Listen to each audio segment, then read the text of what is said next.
that you must know to easily defeat them. Greetings, truth seekers. Have you ever pondered what lies beneath the facade of a covert narcissist? It's akin to peeling away layers of deception to uncover the fearful heart that lurks beneath. Today, we embark on a journey deep into the realm of covert narcissism, shedding light on the cowardly strategies they employ to maintain their illusion of superiority while skulking in the shadows. But before we embark on this exploration of the covert narcissist's secrets, let's unite as a community of truth seekers. If you're eager to unveil the truth behind the mask, hit that like button, subscribe to our channel for more enlightening revelations, share this video with friends who may benefit, and share your thoughts in the comments below. Your participation fuels our mission to expose darkness and empower others with knowledge. Now let's peel back the veil and reveal the cowardly tactics of the covert narcissist. Prepare to see beyond the smoke and mirrors as we delve into 11 unmistakable signs of their manipulative behavior. It's time to illuminate the truth. Let's dive in. Alright, let's delve into a rather unpleasant topic: gossip. Unfortunately, it's not exclusive to narcissists, but covert narcissists have a particular fondness for using gossip as a weapon to inflict harm. Spreading rumors behind someone's back hardly requires courage, does it? This behavior forms the foundation of a smear campaign. Even if a narcissist voices the same sentiments to your face, the fact that they choose to do so behind your back, where you're unable to defend yourself, is undeniably cowardly. However, they often refrain from confronting you directly because they fear facing the repercussions. It's quite pathetic, really. Regrettably, this is a favored method through which covert narcissists manipulate others. People are well aware of how toxic they can be behind closed doors and understandably wish to avoid becoming their next target. When someone is gossiping about you, your ability to defend yourself is severely limited. They can propagate falsehoods, and there's little you can do to counteract it. While you may address it later, the more you attempt to do so, the more you may appear guilty. The smear campaign is nothing short of repulsive and cowardly. Now, on to another tactic: maintaining separate public and private personas. You've likely encountered this with covert narcissists before. There's a distinct feeling that if you were to disclose their true nature to others, they wouldn't believe you.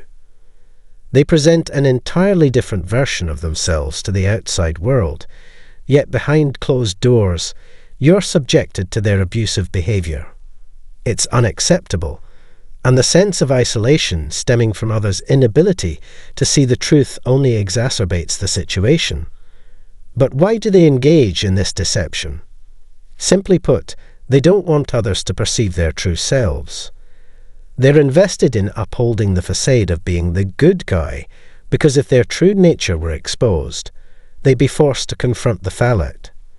Yet, when it's just you, there's far less fallout, and they can easily deny everything should you choose to speak up. Does this scenario sound familiar? Unfortunately, countless individuals have experienced it firsthand. Let's delve into another despicable tactic: indirect mockery. This occurs when someone insults you under the guise of humor. Even after you've expressed your discomfort, they persist in publicly ridiculing you, then belittle you for being upset, dismissing it as just a joke. They're quick to dish it out, but can't handle receiving it themselves. Sound familiar? Share your experiences in the comments below. Now, onto social media. Have you ever come across cryptic posts containing thinly veiled jabs at someone without directly mentioning them? That's yet another cowardly maneuver. They won't admit it's directed at you, but if you confront them, they'll deflect blame onto you, changing your relationship status without a word. That's a breakup handled worse than a mere text message. Now, let's shine a light on gaslighting. While we often discuss it, We don't always emphasize just how cowardly it truly is. Gaslighting messes with your mind, causing you to question yourself and your reality. It's one of the cruelest things someone can do to you. Consider this. Picture yourself in a relationship where your partner is cheating on you.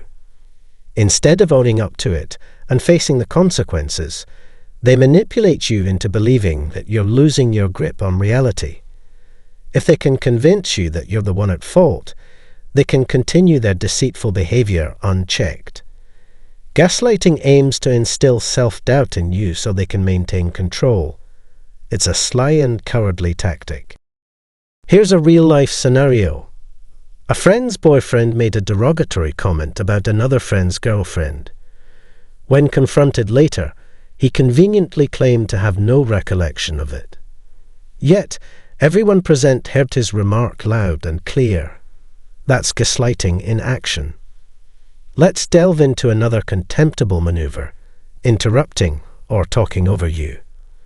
Though it may seem assertive, it's actually a cowardly tactic. I've encountered this myself, and it's incredibly frustrating when someone consistently talks over you. Often, it's because they recognize they're on shaky ground and can't handle hearing your perspective. Their aim is to shut you down swiftly, a means of evading the truth. More often than not, they're fully aware they can't win the argument on merit alone, so they resort to this underhanded tactic. Moving on, sudden bursts of anger, also known as narcissistic rage. It's yet another cowardly tactic. When you touch a nerve with a covert narcissist, they struggle to contain themselves. Rather than addressing their own issues, they lash out at you. It's a tactic employed to silence you and avoid accountability for their actions. They'll go to great lengths to intimidate you into submission, even if it means throwing a tantrum. However, here's the crux. If they were adept at manipulation, they wouldn't need to resort to such bully tactics. It all stems from a place of fear, the fear of being unmasked for their true selves. Now let's discuss reactive abuse. If you've tangled with a narcissist, chances are you've encountered reactive abuse. Whether they flaunt grandiosity or operate covertly, reactive abuse tends to surface sooner or later. It's when someone baits you into an argument, subtly prodding at your vulnerabilities or provoking you, often in front of others to cast you as the antagonist when you react. It's a cowardly ploy aimed at painting you as unstable or aggressive, while they hide behind a facade. They orchestrate it purposefully to undermine you, and it's infuriating how effectively it works, because by the time they bait you, you're already teetering on the edge, making it effortless for them to push your buttons. Let's delve into another insidious tactic, the art of pretending you don't exist. I experienced this firsthand when my partner would abruptly switch off the TV and lights without a word, retreating to bed as if I were mere furniture in the room. It's the epitome of dismissal, rendering you invisible and inconsequential. While it may seem trivial, the repeated occurrence of such behavior gradually erodes your self-esteem. Many others have shared similar tales, and if you find yourself in this situation, remember that there's always hope for reclaiming your sense of self-worth, even if leaving the relationship isn't an immediate option. Another underhanded move by cowardly covert narcissists involves manipulating others, particularly children, to serve their own ends. Using kids as pawns to gain leverage over someone is unequivocally reprehensible. Additionally, it's despicable when a narcissist discusses issues with the child that should be addressed directly with the other parent. Instead of engaging in open communication, they'll sidestep accountability by saying things like, "Your other parent doesn't understand," or "You shouldn't listen to them." It's a gutless attempt to undermine the other parent without confronting them directly. Remember when we discussed how narcissists stretch you down with their rage? Well, there's another tool in their arsenal, the silent treatment. It's incredibly passive-aggressive and utterly cowardly. Instead of engaging in mature communication, they choose to clam up, leaving you to decipher what's wrong. And even if you attempt to address the issue, they may still withhold information. It's as if they're dumping all the blame on you and expecting you to do the heavy lifting to fix the problem. This behavior not only dodges accountability, but also conceals their true nature behind a veil of manipulation.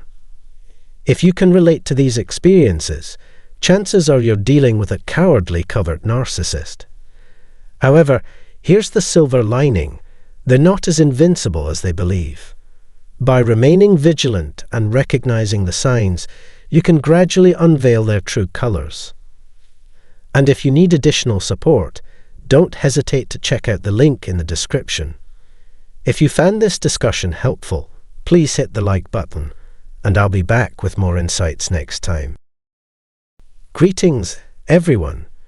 Join us on our channel as we delve into a captivating exploration today. Narcissist copes with the aftermath of a relationship's dissolution. The profound impact on narcissists surpasses the challenges of merely maintaining no contact after a breakup. We're poised to unravel the intricacies of this puzzle, plunging into the depths of the post-breakup mental terrain of these distinctive individuals, the narcissists, renowned masters of duality. Frequently, narcissists commence their relationships with a mesmerizing display of idealization, showering their partners with affection and weaving promises rivaling the grandeur of legendary sagas. However, this narrative takes a drastic turn as they transform into cunning manipulators, orchestrating smear campaigns that would give even Machiavelli pause. It's a rhythmic dance oscillating between the enchanting melody of love and the bitter, harsh clutches of deceit. Navigating these tumultuous seas feels akin to taming a ferocious tempest. At times, it's almost tempting to envision an entity like the World Health Organization overseeing their volatile impact on our lives, treating them as one would a rampant contagion in need of containment. If you resonate with this sentiment, consider expressing your solidarity by gently tapping the like button. An unspoken pact, a guiding light as we embark on this enlightening journey together. As individuals, we often find ourselves captivated by the charismatic allure of narcissists, drawn into their influential sphere by a dazzling aura. The enchanting promises they intricately weave, reminiscent of the plot of an epic tale, create a semblance of security and warmth. However, this tranquility is fleeting as the narcissist inevitably reveals their true colors, emerging as architects of deception and masters of manipulation. As we delve deeper into the post-breakup phase, the true colors of the narcissist become unmistakably clear. The once enchanting display of affection now feels like a distant memory, replaced by a meticulously orchestrated smear campaign that would make Machiavelli himself pause. This sharp contrast between the sweet serenade of love and the bitter embrace of deceit is a dance the narcissist effortlessly maneuvers, seamlessly oscillating between these two extremes. One might ponder, what goes on inside a narcissist's mind after a breakup? The initial impression might evoke thoughts of chaos and shattering, especially if you've chosen to cut off all contact or if they blocked your access to their social media or phone. It's not uncommon for the narcissist to be the one initiating the breakup, leaving you in uncertainty without closure, always leaving the door slightly ajar for a potential return at their convenience. However, there are instances when you summon the courage to take the lead and initiate the breakup, a commendable decision. What's intriguing here is that narcissists often view their partners as their knights in shining armor, believing they hold the solutions to all their problems. But the crucial question arises: can one person truly bear the weight of resolving a myriad of problems and inner demons harbored by the narcissist? You are not a miracle worker. The issues they grapple with necessitate extensive therapy, and perhaps a few metaphorical exorcisms, not a relationship with you. Now let's explore the dynamics of parting ways. What truly disrupts the narcissist's world? What proves to be the most challenging for them to handle?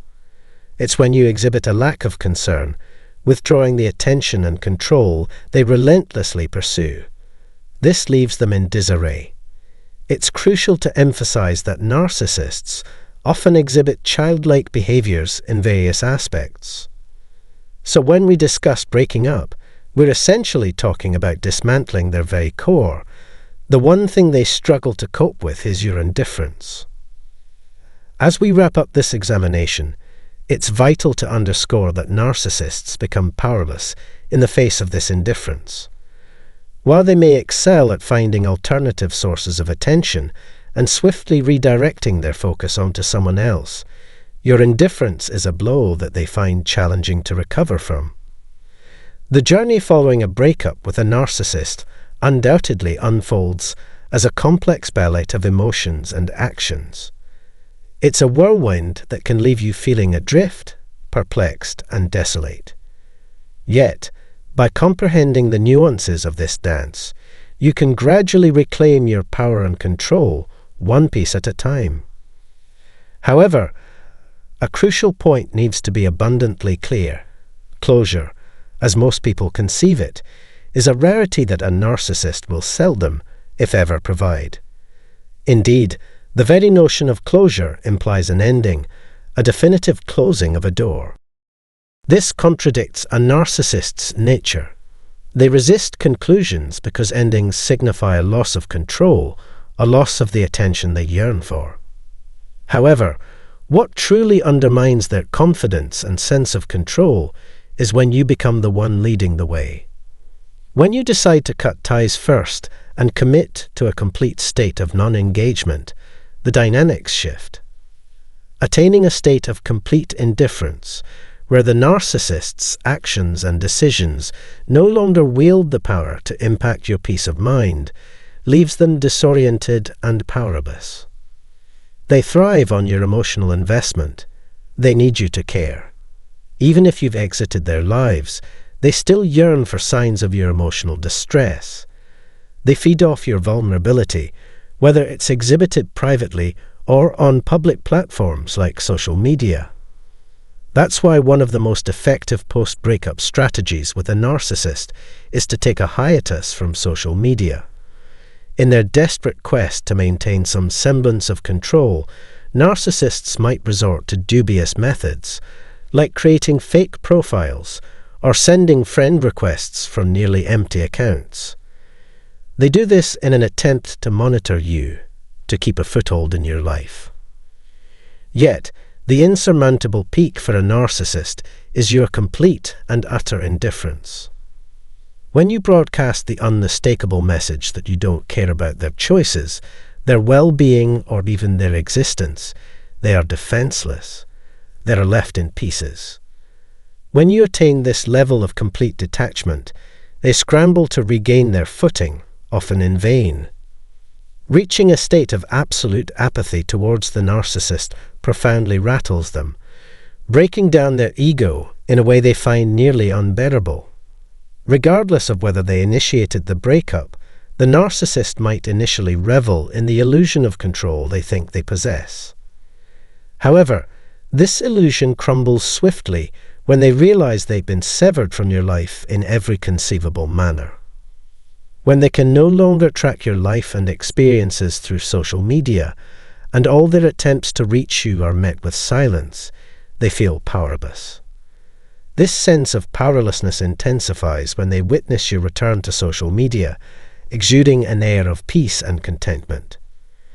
There are unfortunate individuals who have encountered narcissists within their family or shared parental responsibilities. In such cases, the practice of grey rocking has emerged as a remarkably effective technique. At its core, grey rocking involves treating the narcissist's behavior as inconsequential, essentially conveying that the narcissist is no more than a passing thought, a mere blip on your radar. For a narcissist who thrives on attention and control, this is a genuinely shattering experience. Once the narcissist redirects their focus to a new source, you might discover a sudden renewal of allure in their eyes. It may sound incredible, but this pattern unfolds with surprising regularity. The narcissist may attempt to re-establish contact with you just weeks or even days after pursuing their new interests. However, when your emotional detachment is authentic, it leaves them bewildered. The notion that you no longer care about their actions or even their very existence becomes their Achilles heel. This level of indifference is something a narcissist simply cannot fathom or endure, leaving them feeling shattered and adrift. A narcissist thrives on the emotional investment they receive from those around them, fueling their manipulative tactics. Achieving emotional detachment post-breakup, however, is like shattering their world. Your demeanor, devoid of emotion, and your complete disinterest in their manipulation send a signal of loss that they fear the most. It's a declaration that they have lost you definitively. This realization is their worst nightmare. Since narcissists are like perpetual chess players, always wanting to keep their options open and maintain control, your unwavering calmness takes away that control from them. This reaction serves as a powerful tool that can either fuel their obsession or, more often than not, deliver a damaging blow to their ego, compelling them to withdraw. It inflicts a profound narcissistic injury, one that many struggle to recover from. It's crucial to share this understanding with individuals who might find it beneficial. Even after a breakup with a narcissist and enforcing no contact, the most potent weapon to dismantle their influence is your steadfast composure. Stand strong and resilient, always holding on to the belief that healing and flourishing are not only possible, but are your inherent right. Furthermore, the path to emotional detachment is a gradual one that demands patience, strength, and a considerable amount of self-love. Throughout this journey, you may encounter moments of weakness and despair, but it's crucial to recognize that these are fleeting instances. They don't define you or your overall progress. The narcissist may try to re-enter your life in various ways, seeking to regain the control they once had. However, your indifference and refusal to participate in their manipulative games serve as a clear signal that they have lost. It's not about a competition of winning or losing, but rather about reclaiming your life, your emotions, and your peace. In conclusion, navigating a relationship with a narcissist, particularly after a breakup, can be a formidable challenge. Yet, with resilience, strength, and a steadfast commitment to your emotional well-being, you can break free from their manipulative influence. The most powerful weapon against narcissists is your unwavering composure and genuine emotional detachment. Always bear in mind that healing and flourishing are not merely attainable, but are your inherent entitlement, a right that no one, especially a narcissist, can take away from you. As we conclude this enlightening journey, remember that comprehending the dynamics of a narcissistic breakup empowers you to regain control over your life. Share this valuable insight with those who might find it beneficial. If you found this information helpful, don't forget to like and subscribe for more thought-provoking content. Your support is genuinely appreciated. Stay resilient